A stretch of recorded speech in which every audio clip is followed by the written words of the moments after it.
Hi, welcome back.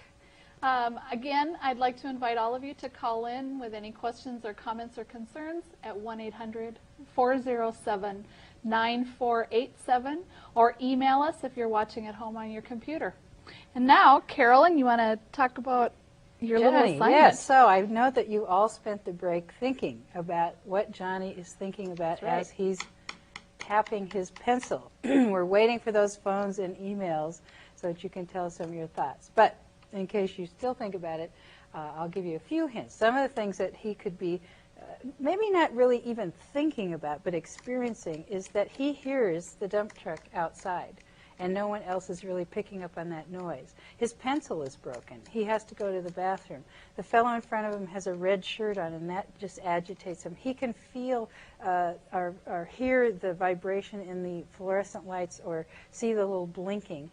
He can't remember. Did she say we're doing math on page 5 and 10 questions, or page 10 and 5 questions, or what was it about 5, or what did she say first? And was it math or some? You know, it's just an endless possibility about what is going on in his mind. You, as the observer, have to help him figure out what it is. Now, I was up in Canada in a one-room schoolhouse with teachers doing this demonstration, and one of the teachers laughed and said, last week, the fellow in the class who had been diagnosed with FAS, after she did just what I said, gave this review math assignment, sat back with his pen, tapping, and when she came and asked him why he didn't do his math, he said he couldn't. And she said, you did it yesterday. He said, I can't do it. So she said, why not? And he said, that tapping. She said, look at your pen. He looked down. He didn't connect. It didn't connect for him. So she stopped the tapping, and then he was able to go ahead and do his math. And I understand we have an email, and we'd like to see that. And also, Nispelem, yay, 11, thank you. All right, great attendance, you guys. That's wonderful. Great. We have an email? Okay.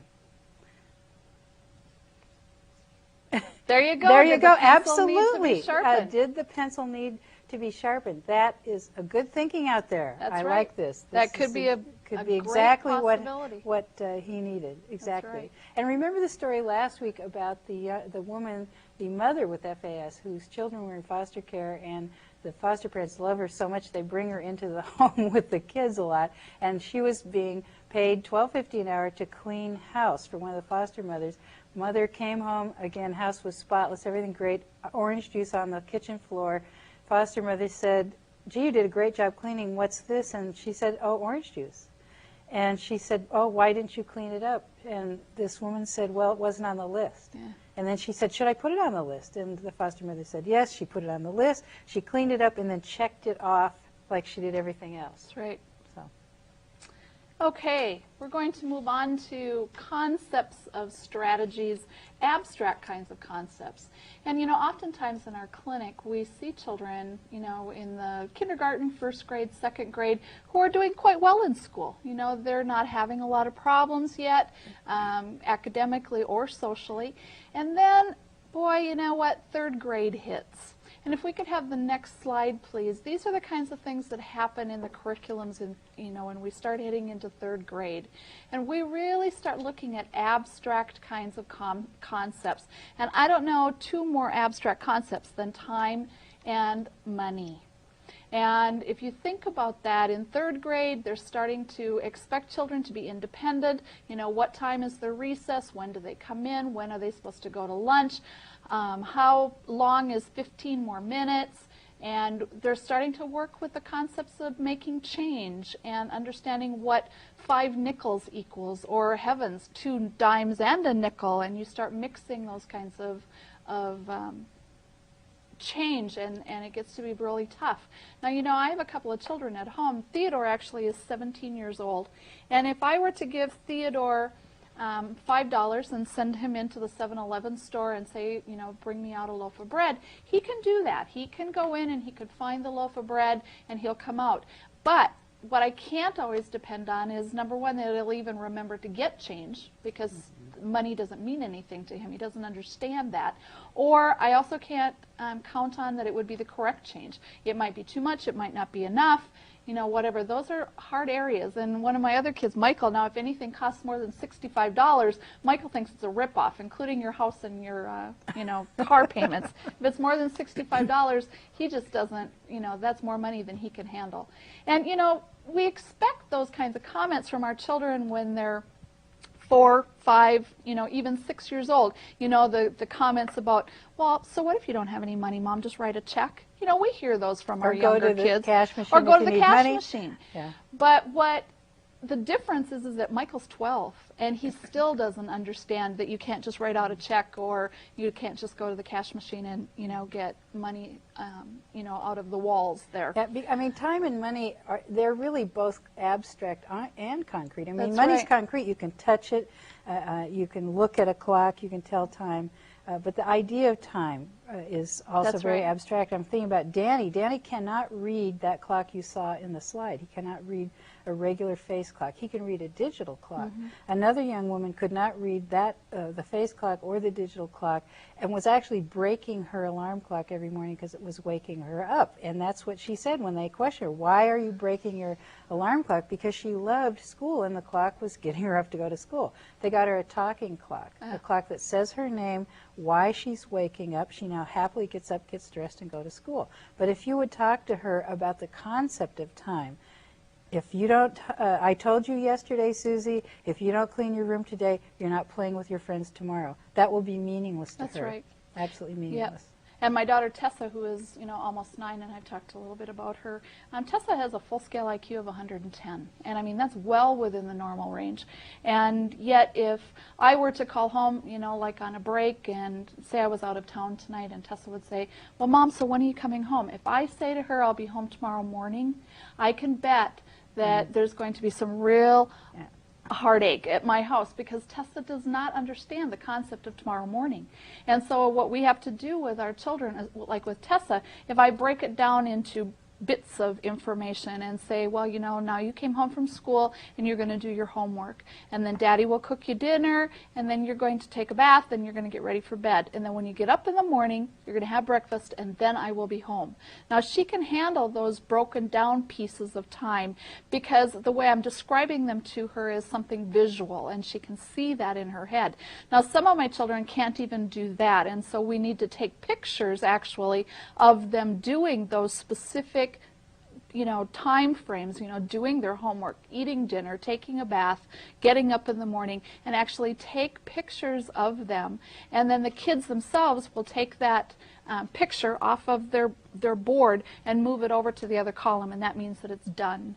And then they can see, and they can move down this kind of pictorial exchange, this board, and be able to see where they're at.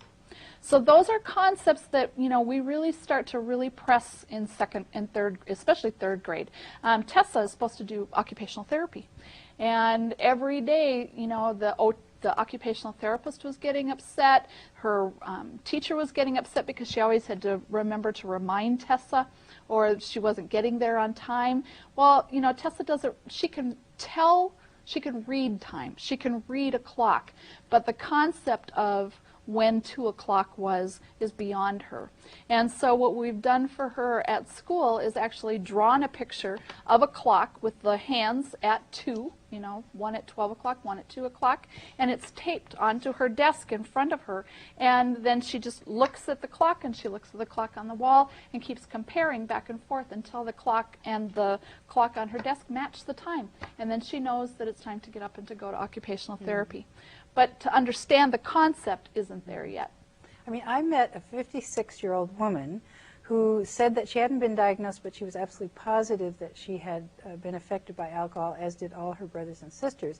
She had a college degree. She had been a real estate broker for 10 years. She was very charming and very articulate and wanted to be a lecturer in fetal alcohol syndrome. She came up to talk with me and couldn't tell me how long it would take her because it was too many 15 minuses. That's right. Excuse me. Because she said everything happens in 15 minutes. Yeah. you know, and from Portland to Seattle was too many 15 minutes, minutes. so she couldn't tell me how long it would take her to get to my house. But she managed to get a college degree and hold a job for 10 years. Yeah. Another area of difficulty for my children is organization. If we could have the next slide, please. You know, organization, and this is just a cartoon slide, but it really, I think, tells it well. And that's, you know, you just threw everything together. Matthews, a posse is something you have to organize. And organization is hard. You know, you need to be able to pre-plan. You need to be able to, you know, follow through. Organization is a high-level task, a high-level thinking task. And so in order for my children to be successful in this area at home, we actually have to modify the environment in order to allow them to organize as much as possible. And so when my kids come in the front door after school, we have 2 Rubbermaid containers that are sitting right there by the front door. And they walk in, and the first Rubbermaid container, their school shoes go in one, their backpacks go in the other. Now, the reason, it's not just to modify the environment to make my kids successful, it's to modify the environment so that it's easier for me too. Because if tomorrow morning came around and I was hunting through the house trying to find the match to Ricky's shoes, for example, it doesn't make for a pleasant morning when we're waiting for that school bus to arrive. So if they put their school shoes into the bin when they first come in the door, because what happens, my kids are also very concrete and things have to be the same for them. And so if I couldn't find that left shoe of his for in the morning, and I said, well, just put on your play sneakers, honey, it's okay, he would fall apart, because those are his play sneakers, and they're not the ones that are meant for school. So, you know, we organize things like that. We've also had to do, you know, some real modifications when it comes to what they can bring home from school and what they can't bring home from school. For example, library books. Library books are to be left at school in their desks, because I have 7 children in school, and if I, again, am looking for 14 books during the week and trying to figure out who belongs to who, and also, you know, I was going broke paying the fines because we couldn't find them, or because, you know, they left them out and the little guys were coloring in them or ripping pages. So the teachers were a little bit worried that my children would not be able to experience the or learn the skills of checking out library books, so we modified it, and they can check out library books at school, but then they need to leave them in their desks at school and read them there at, you know, on free time or at recess. And we have 250 books at home that if they lose them or color in them, that's, you know, the way it is. The next slide actually talks about, again, modification of environment. And it says, Mom, we were all singing She'll Be Coming Around the Mountain, but Randy won't stop with the whack, whack, whack part. Now, last summer, I took my 7 children and we got into my Chevy Astrovan and we took off for a 30-day road trip. And we drove back to Wyoming and South Dakota and Minnesota, North Dakota, Montana, and all the way back home again, and visited our relatives and stuff back in the Midwest, and also, you know, spent some time on the reservations in Montana where some of my children are from. And I really thought that I had planned this, you know, vacation very well to make this as successful as possible. And before we left, I had bought all the kids either a CD or Walkman or a CD player, and they all had their little trays of tapes and CDs and their headsets. But what I didn't take into consideration, or I didn't think about, was that all of my children sing to their music. So by the time we stopped at the first rest stop, I had to stop and modify my own environment and buy earplugs because we were going nuts. So again, you know, that cartoon is just a little example of what it can be like in our van when we're driving down the freeway, but it's a good time. The next slide, if we could, is about what conscience is. And conscience implies the ability to understand cause and effect. And with this particular slide, you know, I want to challenge actually some of our social perceptions that we have in our country. One of them is that we learn right from wrong, and that we will learn from our mistakes and go on to not repeat them. And that's the way our whole judicial system actually is set up. You know, we believe in our country that if you get caught doing something wrong and we put you in juvie or we put you in jail, you are going to learn to not do that behavior again. And, you know, that's one of our social premises here in the United States. Well, my children, their ability to understand cause and effect or to generalize information from one situation to another is compromised. And, you know, it concerns me with, you know, especially within our state, which is a 3 strikes you're out state, that, you know, my children who don't get it, don't learn from their mistakes, we could have some serious ramifications. Now, don't get me wrong. I'm not saying that I don't, if one of my children did something that, you know, was a danger to someone else, or, you know, they committed armed robbery, or did end up growing up and hurt someone, you know, in one way, shape, or form. Don't get me wrong. I'm not saying that I want my children out on the streets to continue to hurt themselves or somebody else.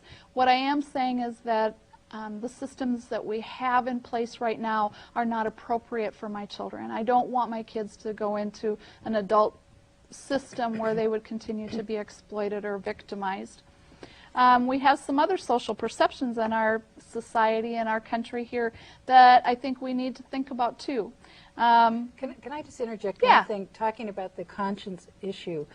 Many people say that our children don't have any remorse.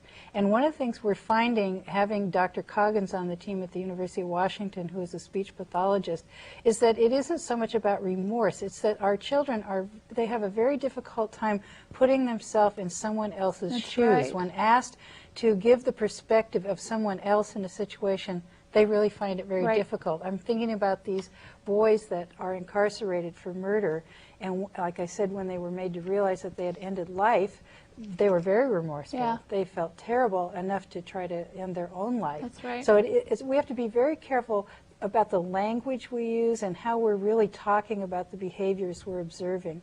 One of the things I challenge you to do is to throw out all the psychobabble and the dis words and so forth, and just look at pure behavior. Just look at pure behavior and look at it in its context.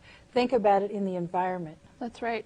If we go back to that, you know, slide, it's not that my children don't have a conscience. You know, I believe that my children do have a conscience, and my children are able to empathize, and my children do show remorse. But what is impacted, as far as my children goes, is their inability to understand or to link cause and effect, or to generalize from one situation to another. Now, some of the other social perceptions that I think that we need to challenge within our country and within ourselves, in addition to, you know, learning right from wrong, one of them is that by the time you reach the age of 18, that you should be well on the road to independence. Some of the next slides that I'm going to show here in a few moments actually talk about that oftentimes the children with fetal alcohol syndrome are about half their chronological age. So if we're thinking of, you know, independence at age 18 chronologically, but yet developmentally they're only at 9 or 10, we're really setting them up with unrealistic expectations. Another one of the misperceptions I think that we have, and this one I've thought about for a long time, but it's the issue of, you know, if we know an individual who has a physical disability that manifests itself in physical symptoms. So in other words, they're blind because they have retinopathy, or if they're hearing impaired because they need a cochlear implant, or if they're in a wheelchair because they have cerebral palsy. If they have physical symptoms of a physical disability, all of our systems accept that. They accept that person for who they are, including their disability. And in most cases, programs and, you know, plans and classrooms and all of that are set up taking into consideration and accommodating for those disabilities, for those systems. But we don't expect them to change, and we don't beat the blind child for not being able to read the blackboard. I mean, we do things like, you know, using ramps for the children who are in wheelchairs, and we use wireless FM systems for the children who are hearing impaired, and we use Braille for the children who are visually impaired. But when we have individuals who have a physical disability, like brain damage in this case, but that brain damage manifests itself in behavioral symptoms like problems with organization or problems with judgment or impulsivity or distractibility or not being able to link cause and effect, time within our systems and within our society accepting that person as a whole, including their disability. And instead we go in thinking, well, you know what, if we can modify that behavior, if we can change the behavior and make it go away, then we've cured the child. And then we wonder what happens, how come when we take away the supports and the structure because it looks like they have modified their behavior, that pretty soon, you know, we're right back to square one. You know, they often talk about this as a hidden disability. That's right. You know, I'm thinking I was called in on an IEP of a girl in elementary school, and twice actually, and we did get her all the services she needed, which did include an all-day aide for her. I just got a call from her mother saying that SSI was going to remove all of her assistants because she was cured. Yeah. And I said, fetal alcohol syndrome is not curable. Why do they think she's cured? Well, because she's doing really well in school now. I will guarantee that when the resources that that child has been getting to be cured are gone, she's going to be failing again. That's and right. it just amazed me that they didn't have that perspective of the hidden disability. Right. But in her case, she has fetal alcohol syndrome, so she is physically identified as someone with fetal alcohol syndrome, but still having to deal with this. I know. It just amazes me. The next slide actually talks about the ability to predict what will happen next. And that, too, is an area that, you know, is difficult for our individuals with fetal alcohol syndrome and related conditions. You know, knowing that because I'm doing A today means that B this afternoon will happen in this particular way. It's very tough for our individuals with alcohol exposure to be able to do that. Or if I'm going to punch Julie in the face, I bet you I have, right. I have an escape plan. That's right. Because I can predict what's going to happen next. Maybe not exactly, but I've got some idea that my action has a consequence. And this again, is problematic for our children. I think this is one of the biggest problems that we see in all the children in their behavior, is that they either cannot or they have a great deal of difficulty doing that, connecting action and consequence. Yeah, very hard. Now, I talked about, you know, our children being about half their chronological age. So these next slides are actually showing behaviors that are either appropriate for developmentally age appropriate versus age appropriate. And these slides were given to me or loaned to me by Deb Evanson, who is an educator in Alaska, and by Diane Mulbin, who is an educator and researcher down in Portland, Oregon. So if we could go through these slides, I want to talk about the typical development and the adaptive development. A chronologically aged expectations for a typical 5-year-old. They go to school. You know, typical 5-year-olds can follow 2 to 3 step instructions. They interact and they cooperatively play. In other words, they're not just doing the side-to-side kind of a stuff of play, the parallel play anymore. They are actually interacting with each other and playing cooperatively. They share and they take turns. Next slide, please. But if you have a 5-year-old who's going on 2 years, they still need to take naps, and they still need help from mom. They can only follow one instruction at a time, and they parallel play. Now, you know, if we walked into a preschool room or into a kindergarten room and we knew that that 5-year-old was developmentally only 2 or 3, we wouldn't worry so much at that point whether they were playing parallel, you know, play rather than interactive. But we need to know that. And boy, these kids are still really active. And it's also still that toddler thing of my way or no way. And you know, just because we're talking about a 5-year-old here doesn't mean that you're not going to see a lot of these characteristics in the children as they age, and even in adults. That's right. The following one instruction, that may not change. That's they right. may always be someone who has to be given one instruction at a time. At a time, exactly. And you know, I was just thinking about Danny. I spent the day with Danny, and in one day he acted like a 14-year-old, Yes. which is what he was at the time. He also acted like a 2-year-old. We went to a beach and he got a container and he just sat under the spigot and filled it up with water and poured it out. He also, though, directed me successfully to every beach on Kauai and every lookout. One wrong turn the whole day. I was amazed. But he exhibited in different arenas, cognitive areas and social areas, different ages at different times during the day. Well, and if we think about, there's actually 5 areas of, development. You've got your physical development, emotional, intellectual, social, and your morals and values.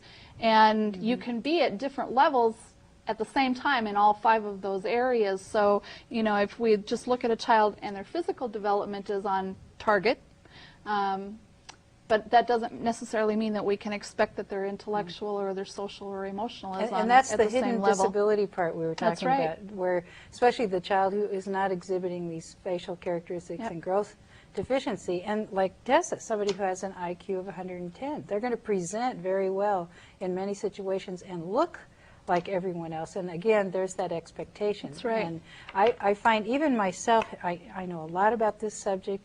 I've worked with lots of different ages, and I recently had a young woman in her early 20s in my home.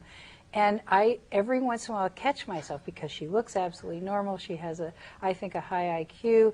And I catch myself in an expectation with her when suddenly I realize, oh, her brain is doing a detour right now, and so let's not push this, let's go at it in a different way. That's so right. I know foster parents, it's frustrating. I know it is, yes.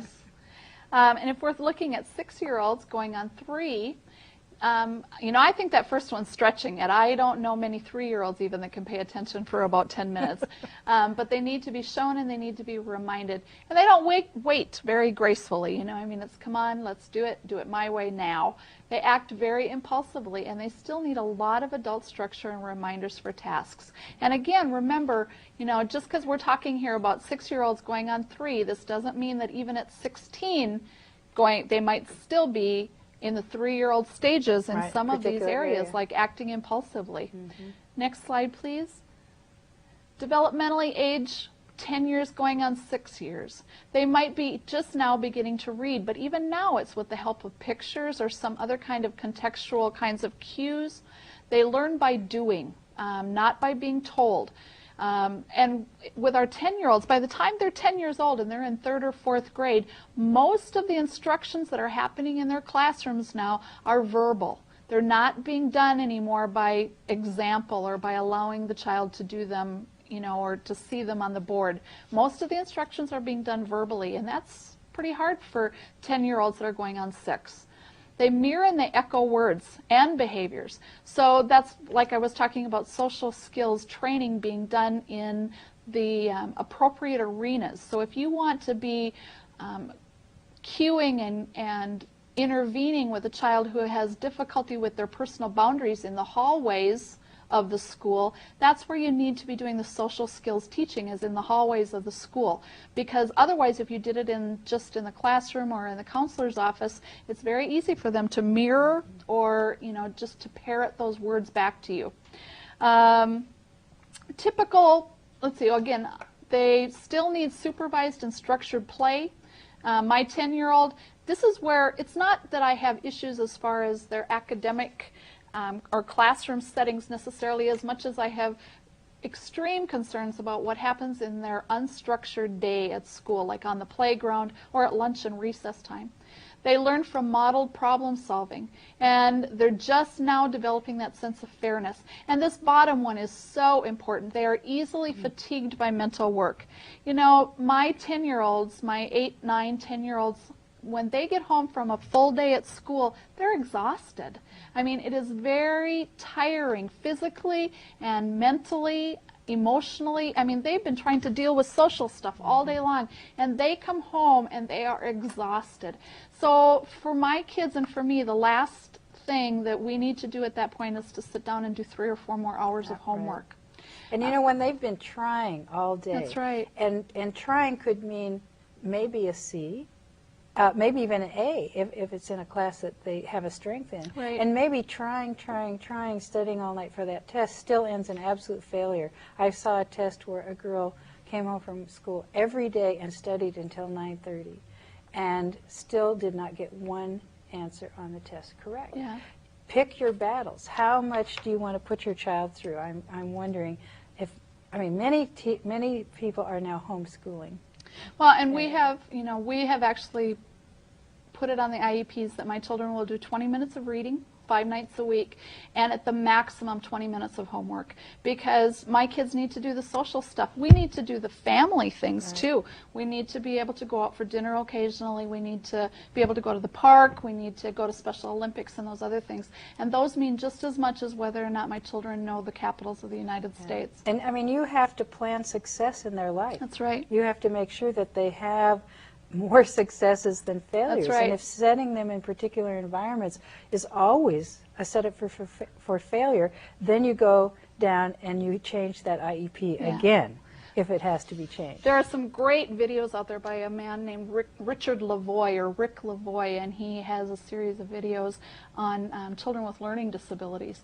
And one thing that he says is that the parent's primary goal is to make sure that your child has more poker chips at the end of the day than they started out with in the morning.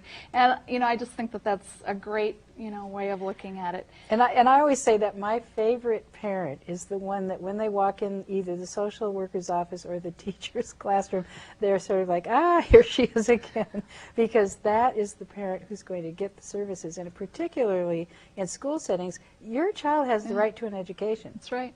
They have a right to an education, regardless of how that is patterned and structured for your child. They do have that right. There are problems on the bus and they can't solve them. Someone comes to get your child.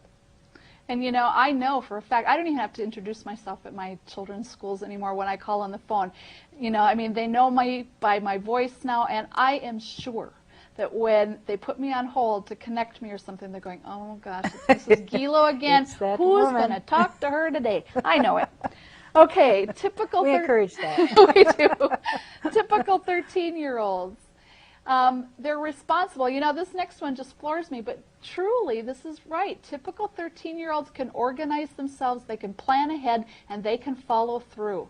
They can meet deadlines after being only told once. And they establish and maintain friendships. If you stop to think about 13-year-old girls, man, they can plan their phone calls. They know who's going to call when. They can even do conference calling.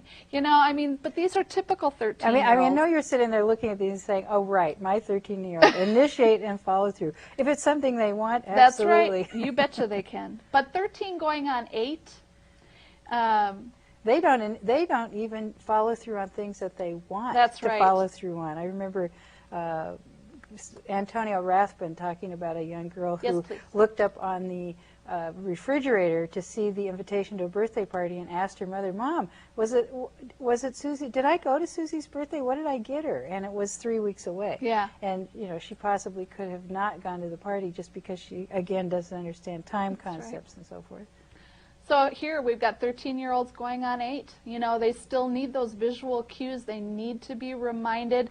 And it doesn't always need to be, explicit reminders. Sometimes it's just, Michael, what is it that you should be doing right now? Michael, where do you need to be right now? And that's enough for him to say, oh, yeah, that's right, I should be doing this. We need to have simple expectations. They still need to be prompted.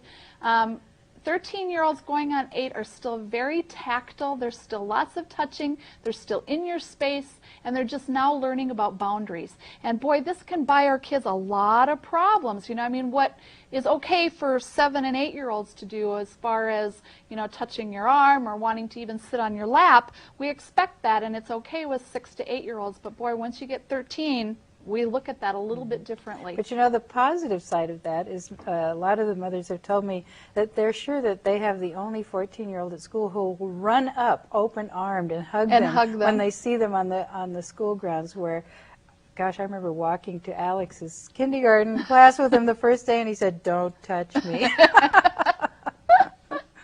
Now, adolescence is actually, next slide, is nothing more than stretch toddlers. Adolescents with fetal alcohol syndrome are stretch toddlers. Next slide. Typical 18-year-olds here we go. Here are these misperceptions, the ones that we think about for, typically developing 18-year-olds. They're on the verge of independence. They can maintain a job and graduate from school. They have a plan for their life. Now, this isn't all of them, but this is some. They can budget their own money, organize, and they can accomplish tasks independently in a variety of arenas, so both at home, school, and on the job. Next slide. But if you're 18 going on 10, you know what? You still need to have a limited choice of activities. You still need to have that structure and guidance. You're still in the here and now. We talk a lot about our kids being very Zen-like, that they're very much in the here and now.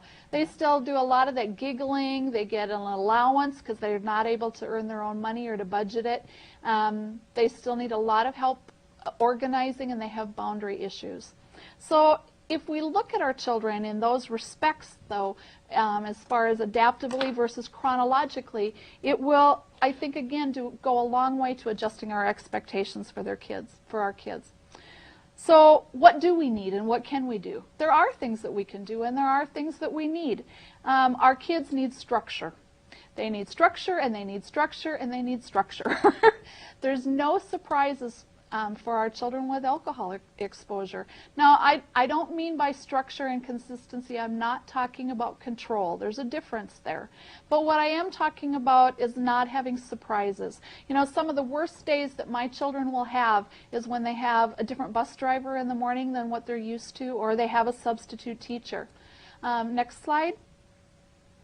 But we have general issues with all of our children, and ones that actually can go a long ways to having a positive outcome. If we have early adequate identification and diagnosis, one of the big things in Dr. Streisguth's survey or program was early diagnosis before the age of 6. And then one of the biggest protective factors for these children was to be in a safe, stable, and structured home. The less moves, the better. And this was at any age, even into adulthood. That's right. Unrealistic expectations due to outward appearance and verbal gregarious manner. I love that one. Tessa's a great one for this. People see her, they see this cute, beautiful. She's not just cute, she's gorgeous, she's beautiful. And she's very, very verbal. She's been talking in complete sentences since she was 18 months old, and people expect things from her. And we need to have appropriate academic and vocational programs for our children. The state of Washington does provide for vocational streaming in our education, now hopefully by the age of 14, but for sure by the age of 16. But, I think that even in that case, it's, we're missing the boat. And that we should be looking at life skills kinds of academic programs for a lot of our children. Next slide. At least half of our patients with FAS exhibit these following, behaviors. And there's that maladaptive word. But it's poor concentration and attention, withdrawal, impulsivity, a high level of dependence, extreme anxiety, and lying, cheating, and stealing. Which are really our translations of their behavior. That's looking right. at it in a negative way. That's Again, right. Are they lying? Think about that other slide. Or are they just not understanding the reality they're in? Their memory doesn't allow them to remember what they were told to do. Are they cheating? Are they really stealing? Or did they think that was their backpack? Or didn't even understand that it was something that wasn't theirs? Well, gee, nobody was on that bicycle. Yeah. And or there were 10 candy bars, I just wanted one. And that's, I think one of the challenges, for people is that we can change all of those phrases to something much more positive. But if we look at them in that negative bent, if we're always focused on their impulsivity, or if we're always focused on, that they're lying or cheating or stealing, there's where those 8 to 10 years of negative messages are going to come in for our children. What do our kids need, though? If you go to the next slide, they need unconditional love. Now, this slide isn't specific to children with fetal alcohol syndrome. All of us as human beings need these things. We need to have praise in our life. We need to have patience. We need to have consistency and structure. But our children with fetal alcohol syndrome and related conditions really need these kinds of things. These are, and more often. And more often. That's right. And immediately. praise is now. It's not at That's- the end of the day Yep. saying, I was so proud of you this morning when you tied your shoes. They may not have a memory of this morning or tying their That's shoes. right. So it has to be immediate praise as well as immediate there's lots of different words. I don't believe in punishment. Even discipline is one of those words. But it's just creating structure for them to be safe in, Right. and for them to do the right thing in, but making them aware all the time. This is not the right action. This is the right action, and having that happen right now, not later. Telling the child to go to the principal's office after school probably will not result in going to the principal's office after school. They'll come back the next day and be in trouble for whatever it is they did in the class to get in trouble. Probably won't remember that. Certainly won't remember being told they were to go to the principal's office. Now they're really in trouble. They're really in and trouble. They get frustrated, and some of them get angry. Yep. Some of them get very sad and are very sensitive about these things because, once again, they're always doing something wrong. They're always the bad guy. And that's not their motivation most of the time. That's right. But they are also children. And you know what, I mean, don't get me wrong. I'm not saying that my children should not be held accountable for their behaviors. We do hold them accountable for their behaviors, and you know, I ask the teachers to hold them accountable for their behaviors. But the accountability and the consequences need to be as logical and natural as possible, and as quickly after the incident as possible. And then finally, I want everybody, all the adults in their lives, to know that even though we hold them accountable, we can't make them responsible. There's a difference between holding them accountable, making them responsible. Because if we think that the consequence that we give them today is going to change their behavior tomorrow, then we're setting ourselves up and we're setting them up for a hard time. I mean, if they're taking change off of your dresser every day, don't leave the change on the dresser. Take it away. That's right. The next slide is tools of the trade, and you know, we all know these. It's compassion, enlightenment, persuasion, and diligence. And I think we also need to add on here sense of humor. You know, Amen. If we can't laugh about some of these things, we will go crazy and we will have a burnout. Now, the next 3 slides, these are actually just a quick little test. So I don't want to scare you, but if we can have the next slide, please, I want you to study this now. And this is going to be, we're going to have a little pop quiz here in just a couple of seconds. And then this is going to lead us into our break here very soon. So you need to memorize these things. You know, Johnny, I need you to sit still in your desk. Stop tapping your pencil. Johnny's bugging and me. Tessa, would you just sit still I don't have a piece of paper and or a listen? pencil. Okay, the next slide, please. This is our test. Now, I want you to write down your answers quickly, What did you say? fast, efficiently, because this is going What to be, answer? we're going to have our break here very soon. Okay, next slide, please. Next slide. Next slide. All right, there you go. Hey, tic-tac-toe. This is our answers. Now, what I want you to look at is to think about, if I had showed you this slide first, and then if I could have you back up 2 slides, please.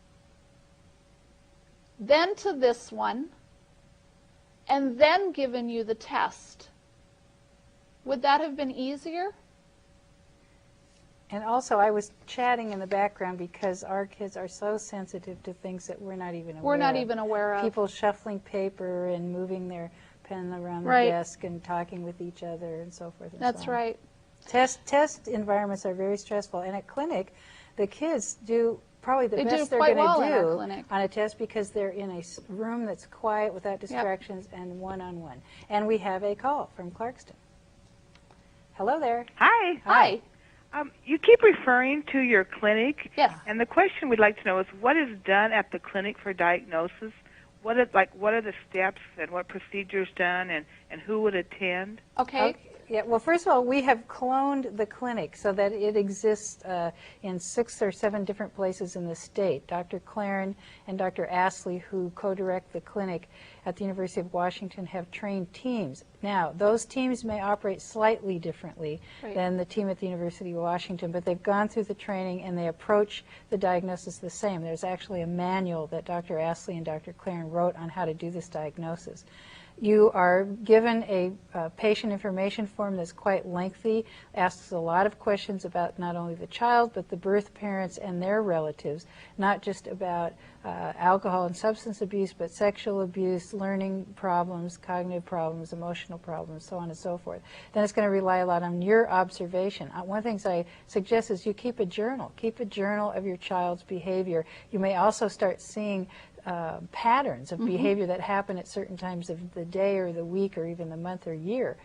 That is sent in and with pictures, and we want non-smiling pictures because what we're looking at is this thin upper lip and no philtrum, and when you smile, the lip is thinned and the philtrum becomes vague or disappears. So we want frontal pictures of children not smiling, which is difficult for our little kids. That's right, they smile they a like lot. to smile.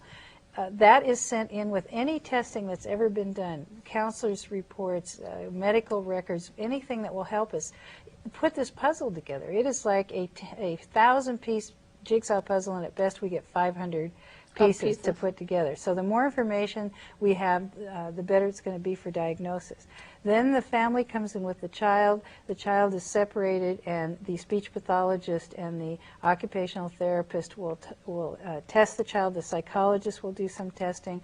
In the meantime, one of the psychologists and the doctor are talking with the parents, going over the behaviors, asking and answering questions. Then the child's brought in and the doctor does a physical exam. They're looking for things like problems rotating at the elbow, sometimes a curved spine, rotated and low ears, a crease right here called the hockey crease because they've been in utero, sort of anesthetized in this position and not moving around. Our moving around in the womb gives us all those creases.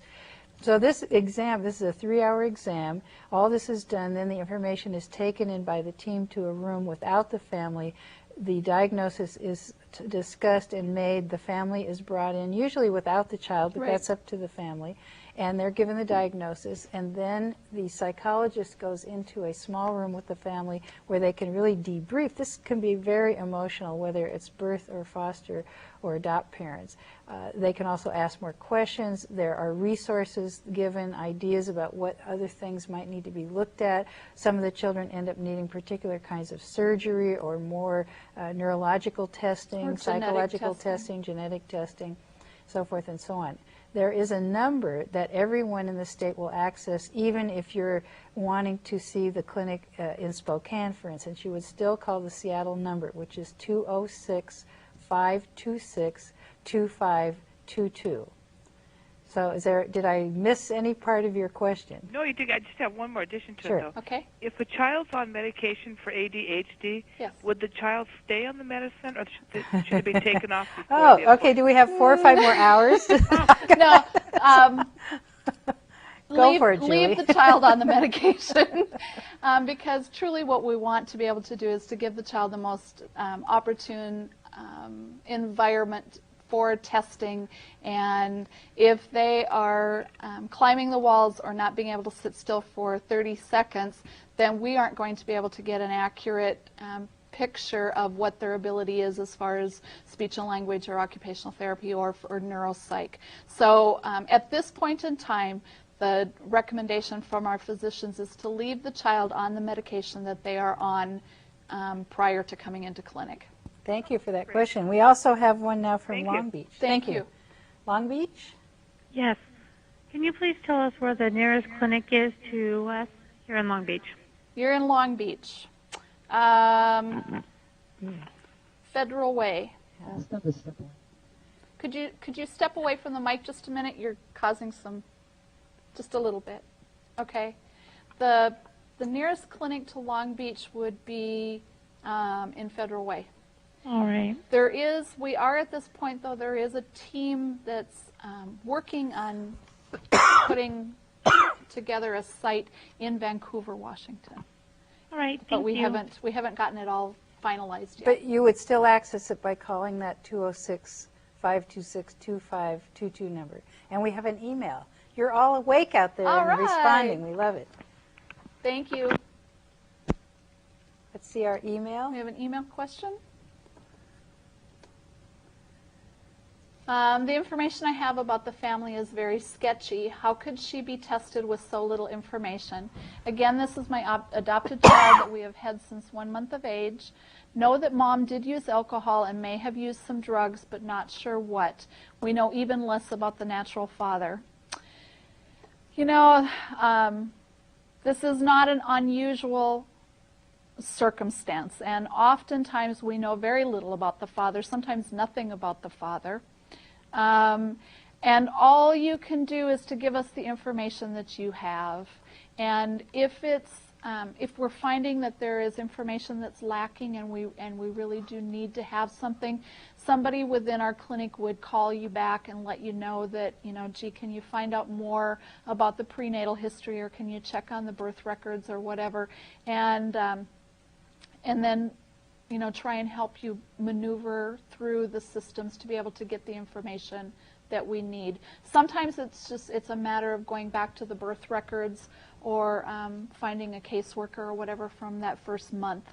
But we can only do what we can do, that including you. So that would be, you can initiate the process, get the paperwork, fill it out to the best of your ability, and then send it in with the information that you have, and then we can just go from there. Mm-hmm. Okay. Well, it's 8 o'clock. I don't think we're going to give you any homework. You get to have a 10-minute You get to have a 10-minute break. And come back and we'll finish up our last hour. All right. Thank you. Bye.